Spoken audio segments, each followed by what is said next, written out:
জি, শুরু করেন। ভাইয়া এই যে পরপর আমাদের যে কিংবদন্তিরা হারিয়ে যাচ্ছে এইটা নিয়ে একটু আপনার থেকে একটু জানতে চাই।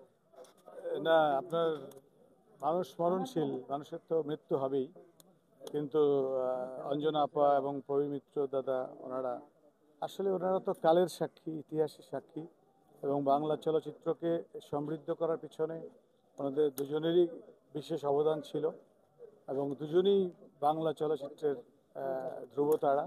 আজকে সকালবেলা একটা স্ট্যাটাস দিয়েছি, এবং প্রবীরদার সাথে স্পেশালি আমার লাস্ট পরিচালিত বৃদ্ধাশ্রম চলচ্চিত্রে উনি কাজ করেছিলেন। তো সেই স্মৃতিটা আমার কাছে সম্ভবত ওটাই ওনার শেষ চলচ্চিত্র ছিল কিনা আমি জানি না, এরপরে কোনো মুভি আমি দেখি নাই ওনার। তো দাদার সাথে কাজ করে মনে হয়েছে যে আসলেই যুগে যুগে ধরেন এত বাস্তবিক এবং প্রাণবন্ত অভিনয় এবং ন্যাচারাল অভিনয় খুব কম শিল্পীরই করার যোগ্যতা থাকে, যেটা প্রবীর মিত্র সাহেবের ছিল। তো আমি ওনার সম্পর্কে নতুন করে কিছু বলার নাই, উনি জানেন যে বড় ভালো মানুষ ছিলেন, উনি জাতীয় পুরস্কার পেয়েছে, এবং তিতাস একটি নদীর নাম, শঙ্খচিল, তারপরে সর্বশেষ বৃদ্ধাশ্রমের করলো। তো ওনার তো আসলে ওনাকে আমি আর পরিচয় করে দেওয়ার কিছু নাই, বাংলা সংস্কৃতির সাথে প্রবীর মিত্র সাহেবের নাম বাংলা চলচ্চিত্রের সাথে ওতপ্রোতভাবে জড়িয়ে আছে।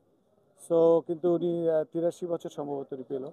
তো ওনার আত্মার মাগফিরাত কামনা করছি, এবং এবং ওনার ওনার এই আদর্শকে নতুন প্রজন্ম আপনার ফলো করবে, এবং এই আদর্শকে বুকে, এবং সবচেয়ে বড় ব্যাপার ছিল যে প্রবীরদা শুধু একজন ভালো শিল্পী ছিল তা না, উনি একজন অসাধারণ মানুষ ছিল আসলে। প্রত্যেকটা ডিরেক্টরকে, প্রত্যেকটা প্রযোজককে উনি শুটিংয়ে সহযোগিতা করেছে, কোনোদিন কখনো কারো টাইম উনি ফাঁসায়নি। তো এই ব্লেসিংসগুলি ওনার সাথেই যাবে। তো ওনার জন্য ওনার আত্মার শান্তি কামনা করছি। রাজ রাজ্জাক সাহেব মারা গিয়েছেন সেদিন নায়ক আমার রাজ। সঙ্গে দাদার খুব পাশাপাশি বসেছিলাম। আমার খেয়াল আছে যে সুব্রত দাদা, আমি, প্রবীর দাদা আমরা একসঙ্গে ছিলাম।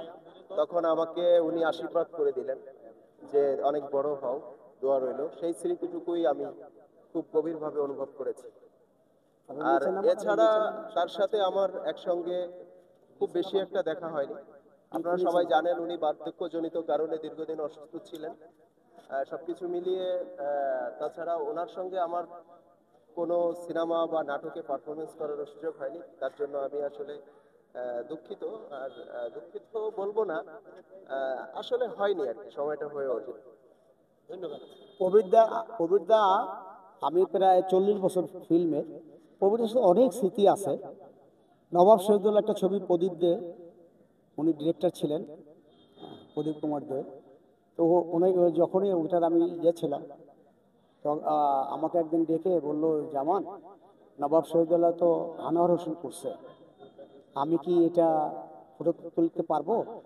তখন আমি বললাম, দাদা ফুটিয়ে তুলতে তো অবশ্যই পারবেন। হ্যাঁ, আপনি যে পারফরমেন্স, অনেক সুন্দর পারফরমেন্স। মিন্টু আমার নাম ছবি করেছেন, ওটা দেখেই আমি ভক্ত হয়েছিলাম। তো ব্যাপারে এসে প্রবীরদা এত নরম, এত ঠান্ডা, এত ভালো মানুষ ছিল, যেটা উনি কেউই আজ পর্যন্ত এই এফডিসিতে জীবনে কেউ একটা গালিও দেয় নাই, কোনো সময় এই করে আদর করে ডাকতো, আদর করে, জামান আসো এদিকে, কি অবস্থা বলো, কি কি অবস্থা, ছেলে মেয়ে কেমন আছে, বৌমা কেমন আছে? দাদা আছে ভালো। তো উনি চলে যাওয়াটা খুব কষ্টদায়ক। আমি ওনার বাসায়ও গেছি দেখতে, ওনাকে কয়েকবারই গেছিলাম।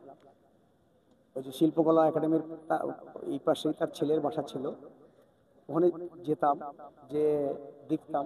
কিন্তু আসলে কি, বেসিক্যালি উনি মন মানুষটা এত সুন্দর ছিল, এত ভালো ছিল।